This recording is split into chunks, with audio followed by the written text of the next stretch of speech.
Hi guys, thank you for joining us. My name is Parry from Bluechip IT. I'll be running the webinar. I've got panelists here from LastPass and Enable. I've got Leo and Lewis here.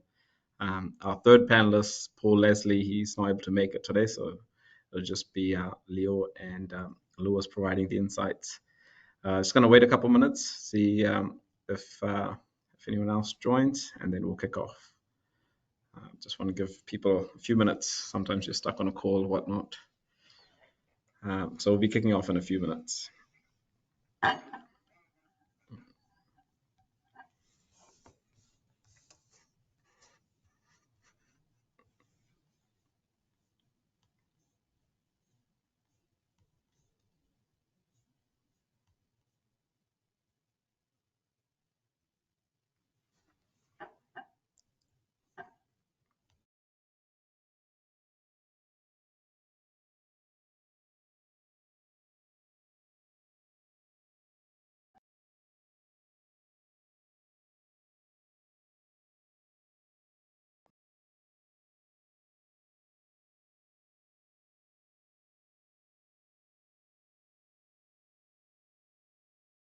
Right, I think we'll kick off and start with the webinar. So yeah, just firstly to introduce our panelists, Leo from LastPass and Lewis from Enable. Do you guys want to tell us a bit about yourself, Lewis? Sure. I'm Louis Pope from Enable. I've been in the MSP space, the managed services space, for about the past 12 years now. Got my start just on the PC technician repair side of things.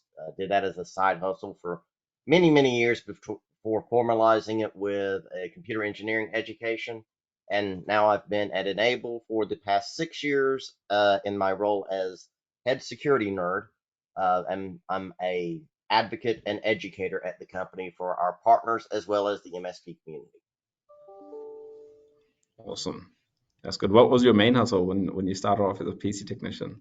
Oh, restaurant like most people. I was slinging pizzas before I was slinging code. Oh yeah, that's quite a change. Awesome. Thanks, Lewis. Leo?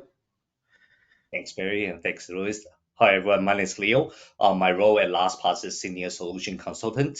I've been with LastPass around about 2 years' time and been in the cyber field about 7 years. So I started from the cyber support technician to look after the firewalling side of the field, then moved into the password management field right now at LastPass. So I'm glad to have this chance to join with Perry and Louis to join this session with all of you guys. Awesome. Thanks, Leo. So we'll kick right off with our questions. So firstly, I know we're going to jump right into the meat of the webinar, but according to you, what are the 5 best ways technicians can save time using, any kind of product in your brand? Lewis, any particular product you want to talk about? Oh, sure. So I can definitely tie it into our products, but Enable, we have a very broad portfolio, but it's first and foremost, it's just the simple things like, you know, it comes back to the basics. You have to be mindful and purposeful of what it is you do and how you decide to execute with it. So just first out of the gate is automation. You hear about automation all the time, everywhere. It doesn't matter really what tools you're using, what workflows you have in place, what you've standardized on for platforms.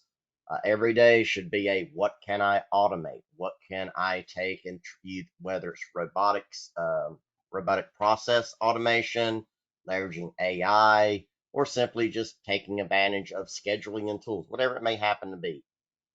Look out for those opportunities to automate whatever you're doing, um, because they represent one of the easiest ways to take care of your technical skill and personnel and project debt. By automating stuff, you're giving yourself more time and more room to breathe so you can figure out how to tackle the next challenge. Um, and that's going to exist again, no matter what tool set you use. You need to have proper documentation in place to support that as well.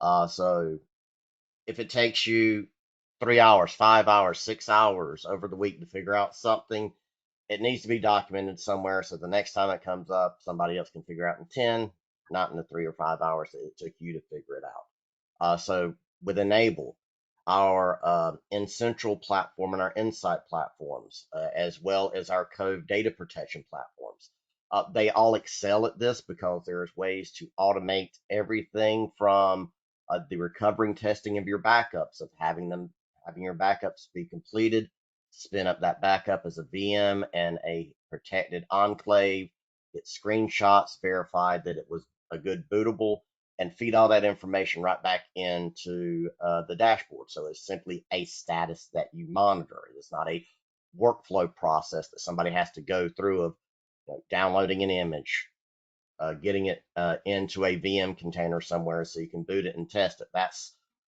an hour of somebody's day, 2 hours of somebody's day to go through that process. With Enable, it's just an option you choose in the platform, and we feed this the status back to you. So automation, but also the documentation play in there as well. You need to know where those VMs are living. You need to know which ones are in a quiesce state, which ones are up and running. You need to know which are good, valid backups, which ones are not good, full set backups. And Enable, with our platforms, we all try to keep that very tightly in the platform so you don't have to go hunt down that information. Then there's also the outside of products, you have to have a cycle of excellence in whatever it is you do. I like to kind of point towards uh, the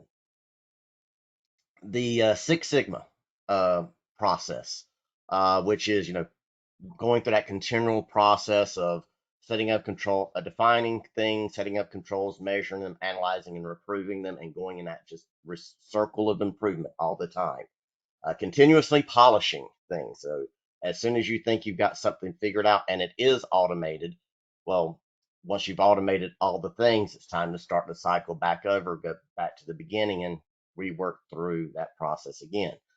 You see that showing up with the automations you may be doing internally, but also at higher levels where you have somebody coming in and, well, it's time to review our stack of tools and reevaluate where we are. What's the next thing we're going to move into? So that's another very important thing of improving your efficiency, and your way to save time is to honestly take the time to set aside time somewhere once a year to reevaluate. What are we using? Why are we using it?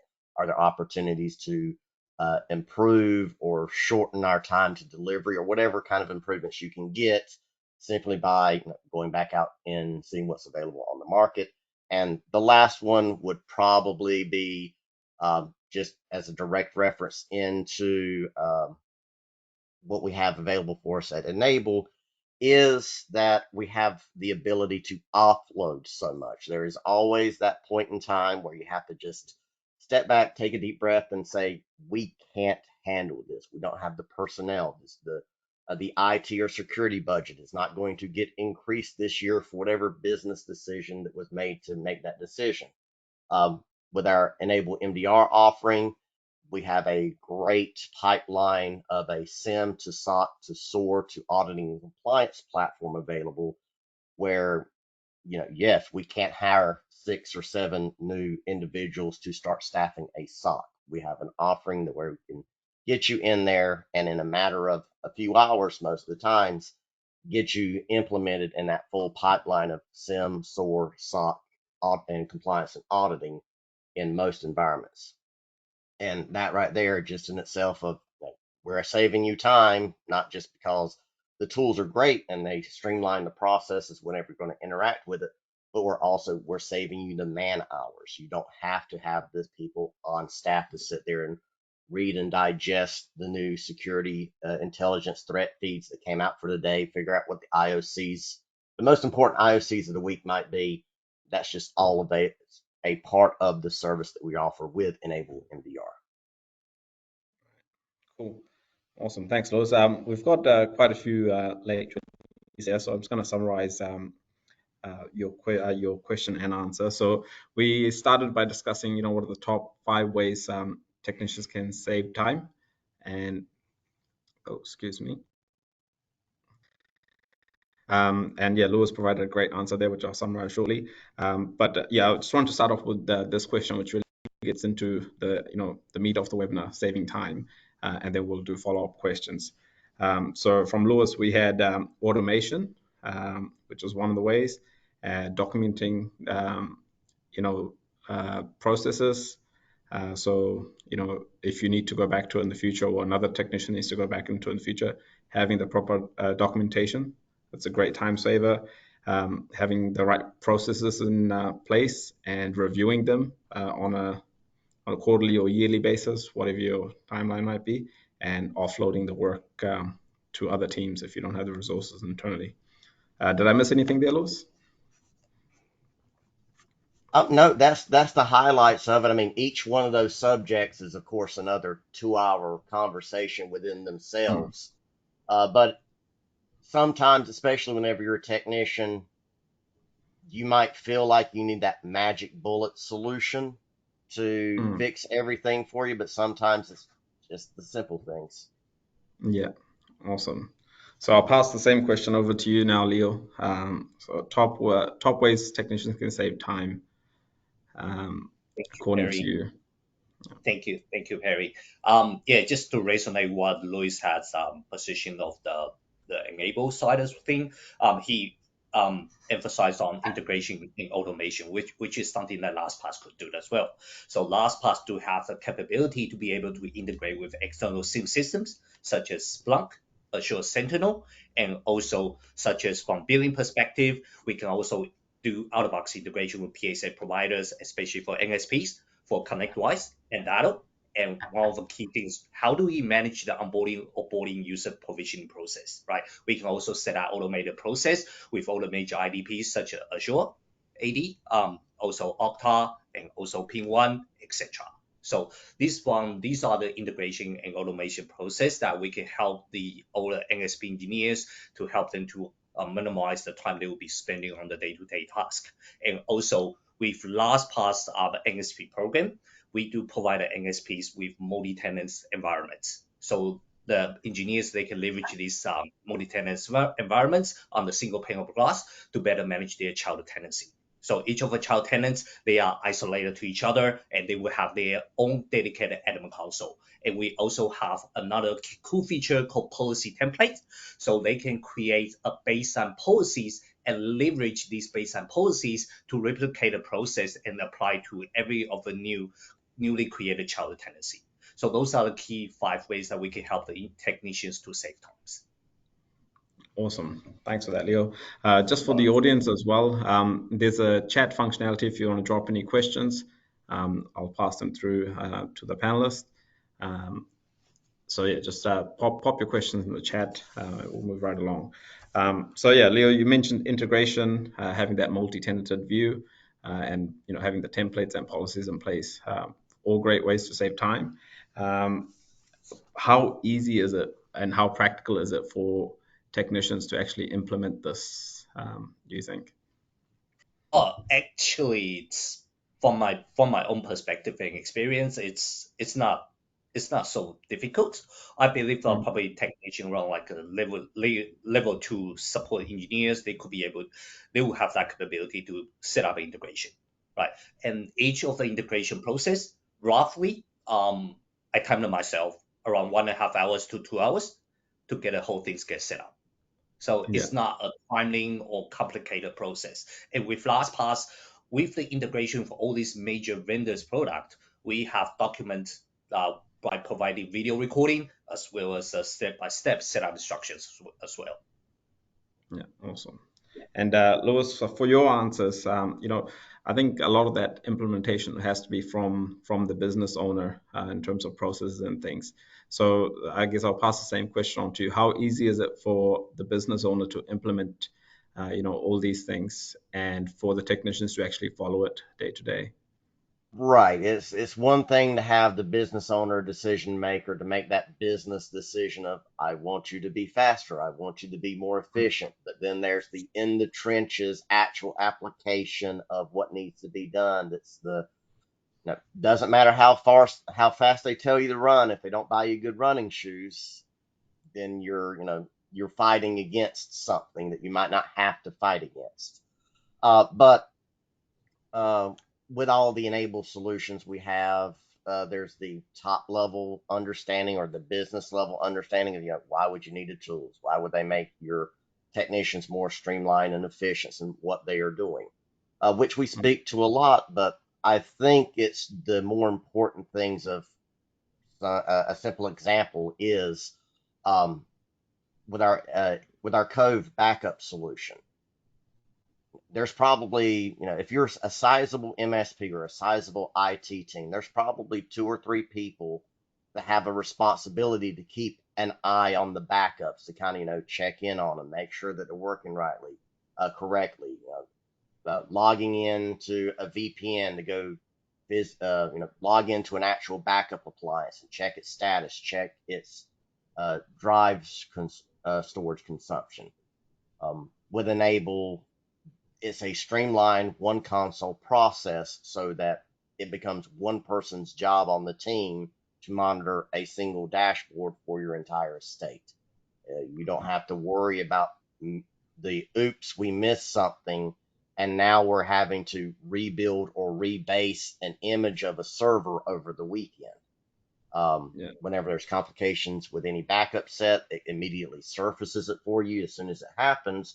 But also there's technology advances there. It doesn't matter if a backup messes up, that individual backup might not be good, but all the previous backups will still be valid and all the subsequent backups will still be valid, and you don't have to rebase or re-image. So there's a lot of, we make your workflow processes simpler and easier so you are not having to spend as much time doing things. But we're also removing the risk of certain scenarios and certain situations from arising, so you don't ever have to find yourself back in that situation of, my chain has been corrupted on my image-based backup solution, and now somebody has to unfortunately babysit a backup for the next 72 hours to get it offsite. Yeah. Okay. Awesome. And in terms of like troubleshooting, do you have any examples, where users can troubleshoot themselves, or your product can empower the user to have some basic troubleshooting themselves before they reach out to a technician at the MSP? Yep. Enables Cove data protection solution. Depending on if you want to open up the capability or not, your end users can have access to a virtual drive, which will surface them a time-stamped folder directory that says, here's your backup that was conducted on this date at this time. Here's your file hierarchy. Which file do you want to grab? And it's read-only, so they can't make any modifications to what's already been backed up, but they can simply open the new E drive on their machine and see all of their previous backups and restore a file if they need to. Or they can access a GUI interface via an agent locally on the device and restore files themselves. So a good majority of the support calls you receive on backup solutions is typically we need this file or this version of a file from this date back. And this gives the end users the ability to quickly go grab those without you having to worry about that access to that data, meaning that they can mess up that data. It's read-only. They can't make any messes there. And even if a threat actor fully compromised an endpoint, because all of the actions that the endpoint can do are, right actions to do the initial backup, but it can't make any modifications after that. It works as an immutable backup for the purposes of, the end user having that access. They cannot modify the backups. And that's, for some, that might only be 1 ticket a week. For others, that might be 7 or 8 tickets a week that we're taking care of for you right there in our Cove data protection. With our MDR service, since our MDR is it's multi-tenant and you can put different RBACs in place, as well as only allowing users to have access at certain levels. If you really were so inclined, you can give them access to a read-only dashboard and just the simple administrative overhead of a end user wanting a report.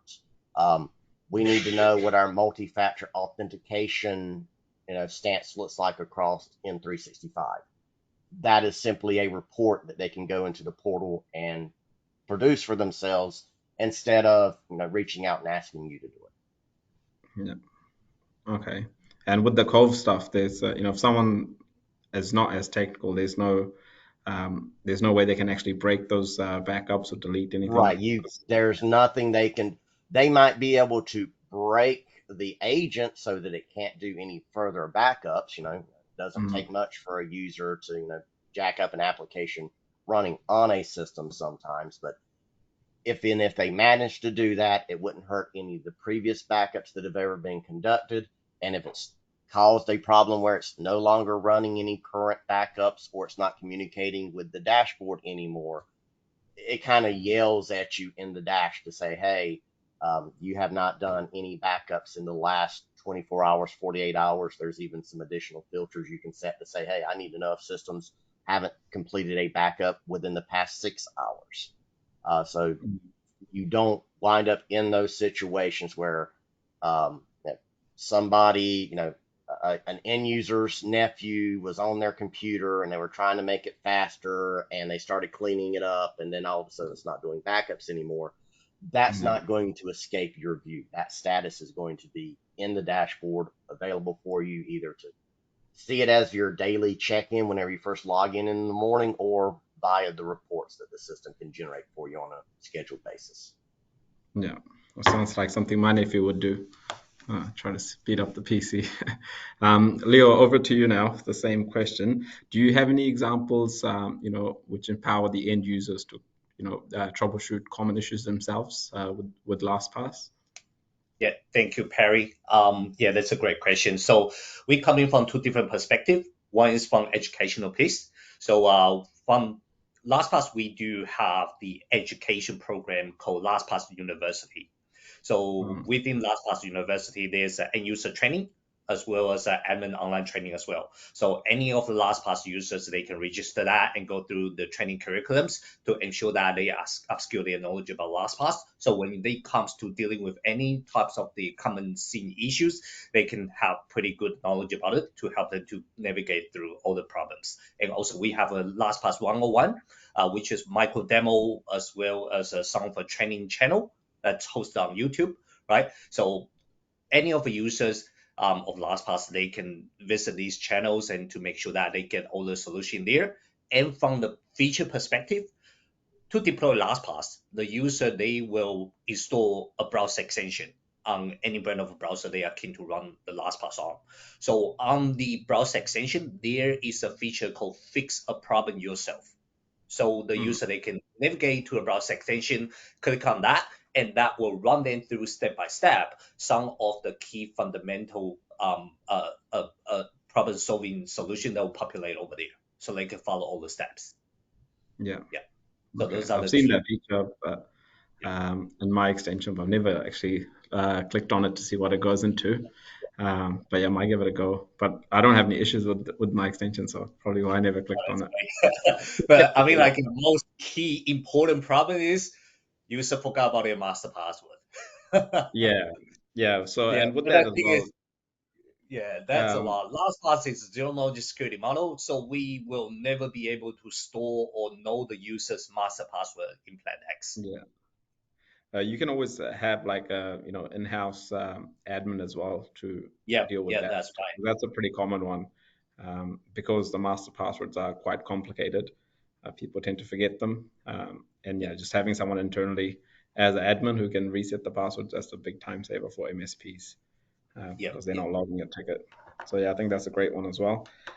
So moving on. So how does LastPass help automate repetitive IT tasks? Freeing up technicians' time for other, more kind of strategic or more technical queries. And can you give any examples of how LastPass how LastPass automates repetitive tasks? Yeah, thank you, Perry. Like as mentioned in the question one, so one of the key way to save the technician's time that we can extend that to this question. So how we can automate a repetitive IT tasks, right? So automation with the major IDPs on the market, that's one of the key example that I can provide to free up the technicians their times, because after they set up the integration with IDP, let's use Azure AD as an example here. So when they are onboarding a new user, when they create a new user account at the Azure end, it will automatically sync across, also create a user account of LastPass for that user. And if one day any of the user decided to move on, when they disable that user's Azure AD account, it will also sync across, disable that user's LastPass account. So that offboarding process is seamlessly synchronized on both of the products. So we avoid any of the time-consuming process. So because when it comes to user onboarding process, that could be a repetitive IT task. So with this integration automation process, that we can help them to minimize any of the more of the process, and also to free up a lot of the technicians' time. And the other example here is with LastPass, we do have the sharing capability of the 2FA, the one-time password. Right. Yeah. So within the user's vaults, the users, they can copy the secret key that they generated from the website security setting, and just simply copy and across and paste it within the LastPass vaults password entry, and to allow the one-time passcode to generate within their vaults. So when they are dealing with a scenario that they do require to share, for example, a service account or a single account's access to multiple users, right? They can simply create a shared folder and have this one-time passcode generated under that password entry, add into a folder that they can securely share across to multiple users.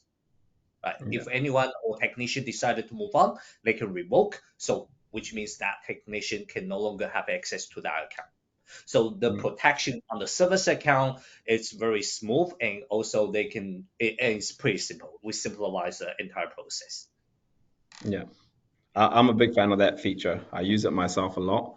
I never pull out my phone for the one-time passwords. Everything, all my secret keys are added into my credentials in LastPass. So yeah, that's actually a big time saver for me, just having the Yes. extension copy and paste a one-time password. So yeah, that's a great answer, Leo. So I'll pass it over to you, Lewis. How does Enable help, kind of automate the repetitive IT tasks? So I alluded to one of them earlier with the Cove data protection with recovery testing. Just chances are, and I'm not to beat a pick on anybody, but chances are you're probably not doing timely restores of systems to test them out. You're probably relying on your backup solution telling you that the backups were successful, and then maybe once every great in a while, maybe once a year, you might test those backups to make sure that you can do a bare metal recovery or do a virtualized recovery of a system.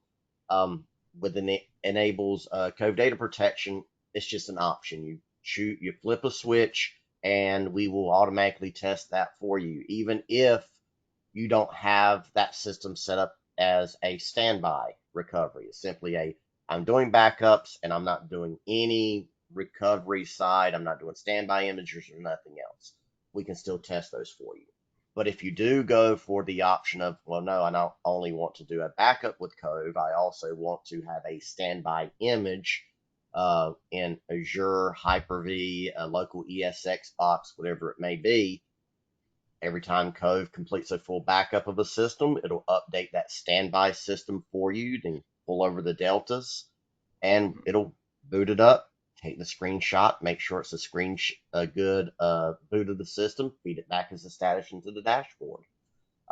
If you have 100 computers, or if you have 100 servers and you're doing those backups of those servers, that's really 100 test restores you should be doing once a quarter, and that's 100 hours or more once a quarter to properly test those restores. And we're just wiping that off for you as a note. That's something we'll do once a month or twice a month for you in the platform, feed you the status, and you don't have to put your time and effort into it.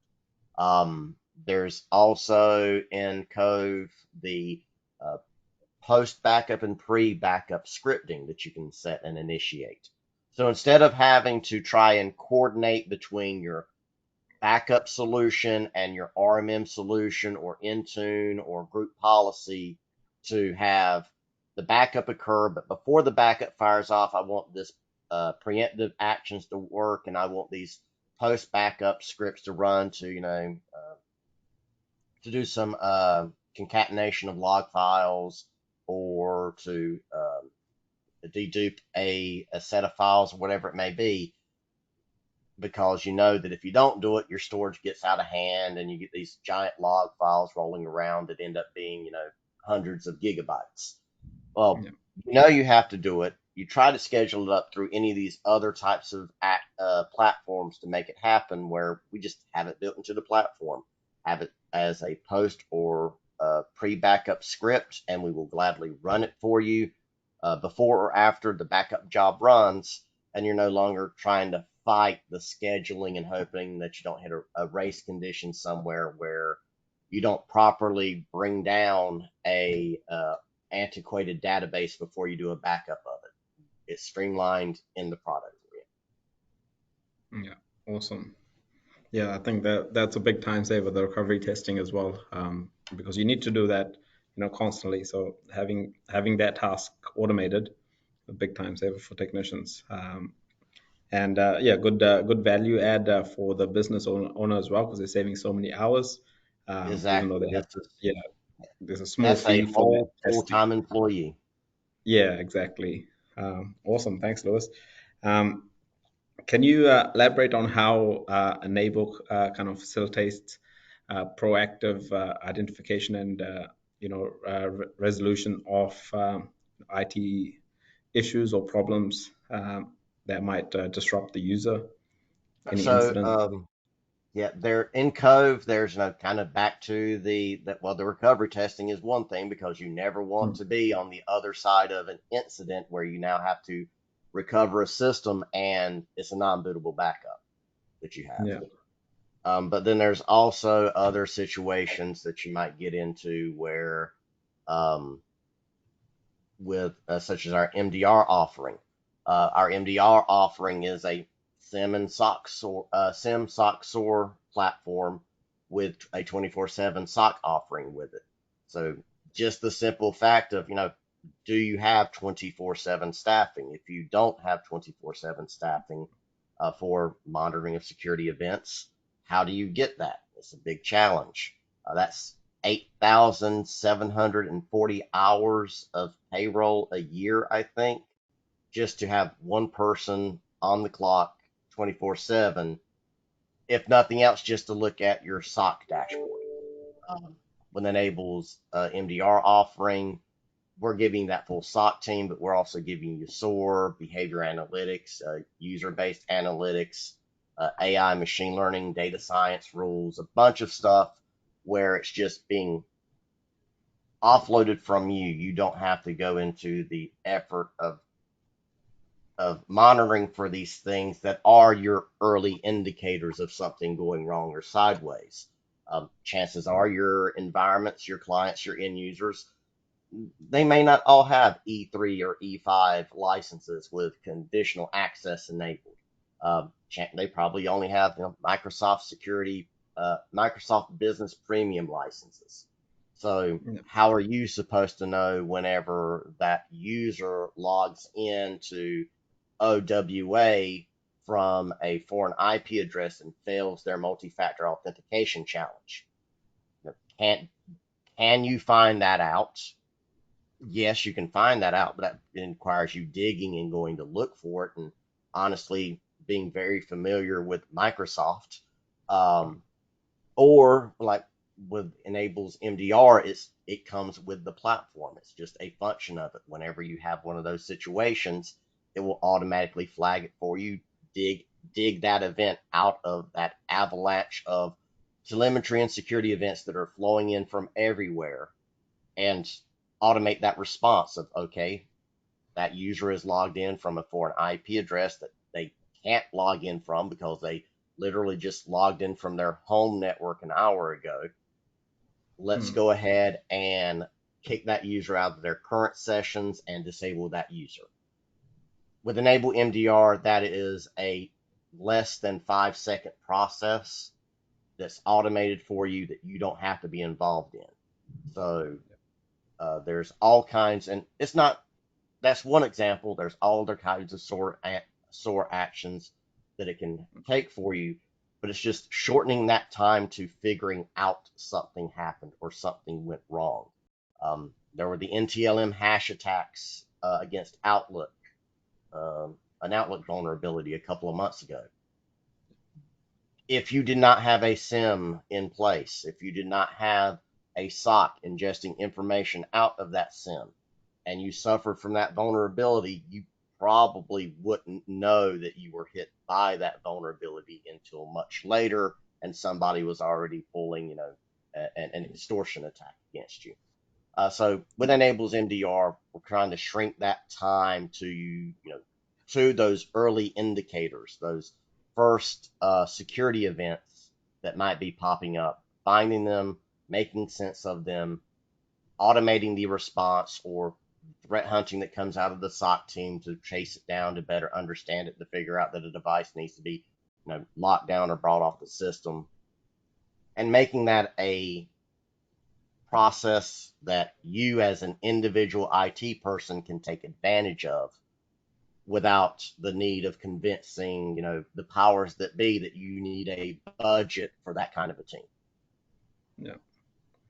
Yeah, with the MDR having that 24/7 team, monitoring your endpoints, that's probably as proactive as it gets. So it's a great exactly, and it's because and a pet peeve of mine. It's always like, we have 24/7 monitoring. Yes, everybody has 24/7 monitoring through their RMM platforms nowadays. It's that, is there a set of live human eyes on a monitor somewhere that is able to react to these things as they come along, not an alert that winds up in somebody's mailbox and they're on call and they eventually check it and it's an hour and a half later before they go in and lock down that user. Yeah, awesome. So over to you now, Leo. Can you elaborate on how LastPass takes the proactive approach to identify incidents, that might disrupt the user and minimizes that disruption? Yeah, thanks, Perry. Yeah, I think let's look at this question. I mean, the potential IT problem. So first of all, let's understand what's the potential IT problem that the end users they are dealing with, right? So from the statistics showing, more than 65 to 70% of a security incident is all due to the user's credential compromisation, right? Why? Because all these bad password management behavior, reusing the same password in a proper way to share the credentials, right? Or they use a weak password because they might afraid that they could forget about it, right?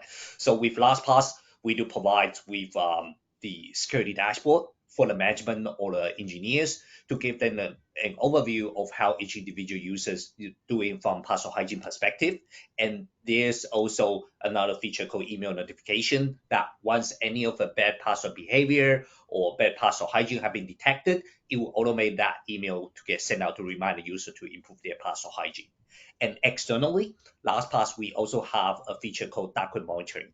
So that we are leveraging a cybersecurity databases to help the users to check if any of the personal information have been exposed on the dark web. If it does, the user will be alerted via email as well as receive an alert message within their LastPass vault. And from the business perspective, in their admin console, under the security report, the business can easily see who are the users getting impacted by the dark web monitoring. So the business can reach out to this user, do a sanity check, why they are visiting this type of website, if there's a need from the business end to proceed to lock down any of a specific website. And also with the sharing capabilities, we can avoid the user try to share the credential, especially when they are dealing with such as a service account or single account, they do require to share the access with multiple users, right? They could, from the very bad password management behavior, they could be sharing a credential via spreadsheet, right? Or typing just simply send via email or just writing down a sticky note. So with LastPass, we do provide them with a secured a sharing channel, right? Because it will set up end-to-end encrypted tunnel among the business, the LastPass users account, so they can securely to share the credential across to multiple users.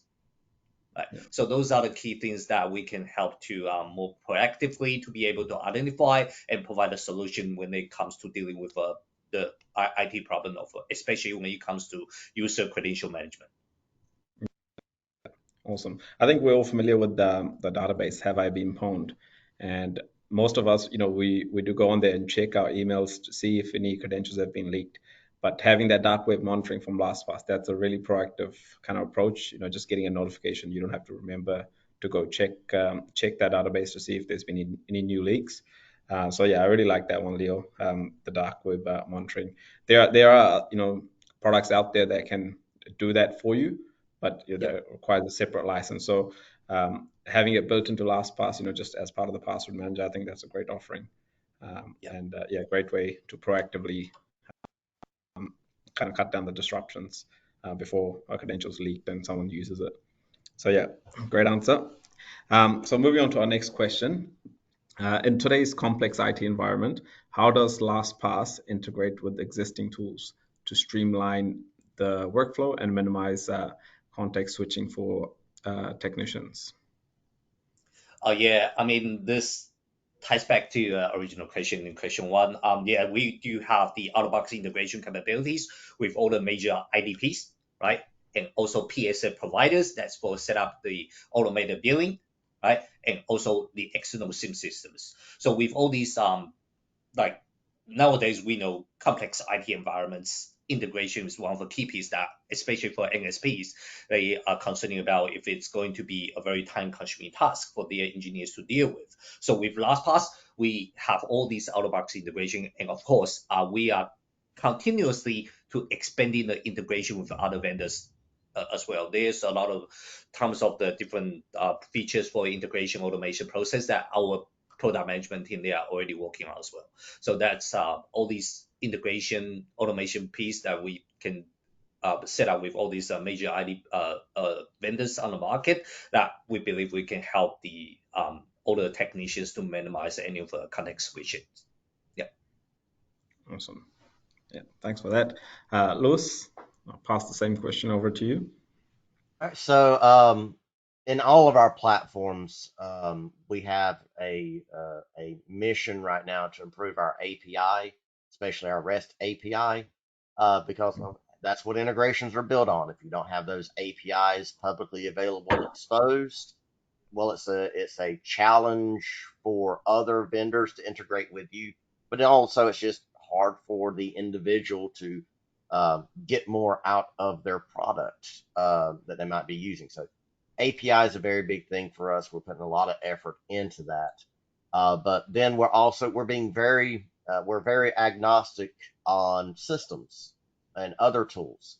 Our enable MDR, make your pick what kind of endpoint security solution you want to use. We'll happily ingest security event information from it. Pick your favorite flavor of firewall appliance, IDS or IPS. We will bring that in via syslog. So we try to make it on the enable MDR side, bring what you have, it can be supported. And then on the code data protection side, we have that open API, but also just the broad support, Mac, Linux, PC, and multi-tenancy, so you're not having to bounce around in a bunch of different places to facilitate the work you're trying to do. And then also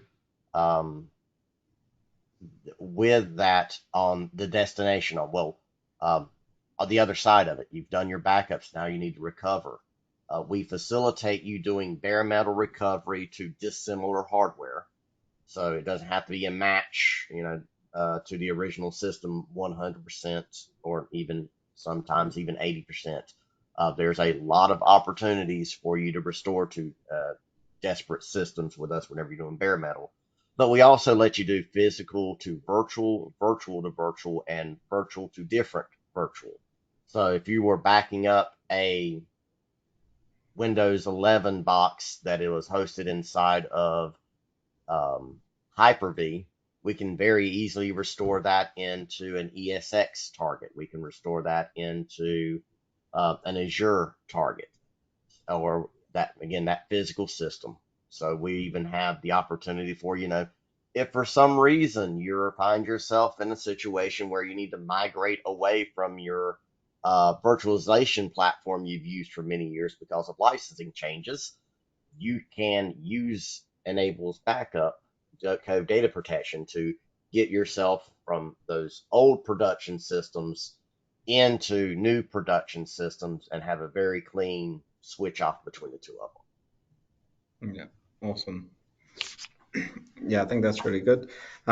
So we are running out of time. So I'll ask, I think, one last question. In terms of these all these time saving kind of strategies we talked about, how do you think that kind of has an impact on the client satisfaction and the client retention for the MSPs?